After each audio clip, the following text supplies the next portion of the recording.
Babe Ruth's legendary status was launched by a pandemic. As most know, Ruth began his career as a southpaw starting pitcher, and a damn fine one at that. As the ace of the Red Sox rotation, Ruth helped lead the team to back-to-back World Series titles in 1915 and 1916. While the Sox failed to make it a three-peat in 1917, Ruth still managed to lead the league in complete games, and finished the season with a microscopic 2.01 ERA. But in 1918, everything changed. Not just for Ruth, but for everyone. While the war to end all wars was just entering its twilight, a new foe rose up to claim even more lives than the battlefield had: the Spanish flu.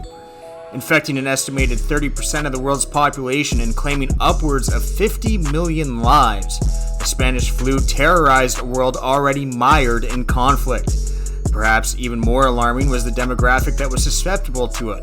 Unlike the current COVID-19 crisis, and most diseases in general for that matter, it wasn't the old that were most likely to perish from the Spanish flu, it was the young and able-bodied.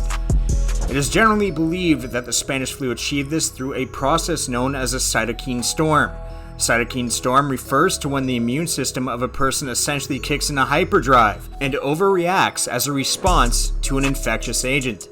The white blood cells that are tasked with killing the infection become confused and start attacking other cells in the body. In baseball terms, the virus causes your body's defenses to go from Brooks Robinson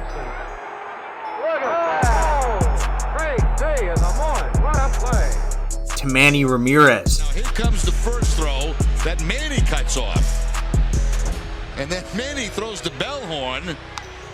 That's one of the strangest relays I think you'll ever see. It begins to actively work against you. Having already lost a dozen players to service time in the war, including their player manager Jack Barry, the Red Sox were already in a tough spot entering the 1918 season. With so many holes to fill, all talent was being reassessed in spring training. On one March day at Camp Pike Army Cantonment in Little Rock, Arkansas, a 23-year-old Ruth smashed 5 balls over the wall in batting practice. The next day, the Boston American ran the following headline: Babe Ruth puts 5 up over the fence, heretofore unknown to baseball fans. However, in April, several Red Sox players began falling ill with flu-like symptoms. Yet at this time, the pandemic hadn't hit America particularly hard, and so those cases were brushed aside as run-of-the-mill influenza.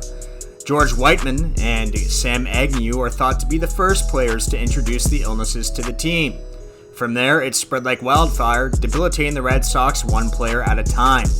With the bug preventing the Red Sox from playing their everyday lineup consistently, manager Ed Barrow decided to insert Ruth into the lineup. The expectation at that time was that Ruth would rotate between first and outfield until the roster stabilized back to normalcy, or until Ruth hit a skid at the plate. But the great Bambino wouldn't falter, mashing 11 homers and hitting an even 300 over 90 games. Now those numbers might not appear to be Ruthian, but there's a good reason for it. Ruth played almost the entirety of the 1918 season struggling with the Spanish flu himself. The first reported symptoms come from May 19th, when Ruth began to feel unwell after a day out with his wife Helen at Revere Beach in Boston. It hit Ruth terribly hard. At one point, the babe was reportedly on his deathbed after a Red Sox physician's treatment using a silver nitrate solution exasperated his symptoms. Yet still, he somehow found the strength to play on. So Ruth put up those numbers despite all of that. And just for the cherry on top, he led the depleted Red Sox to another World Series championship that year as well. That resiliency makes it all the more unbelievable that the Red Sox would trade him to the Yankees just a year later. Check this out. I'm the Great Bambino! What? I'm the Great Bambino! What?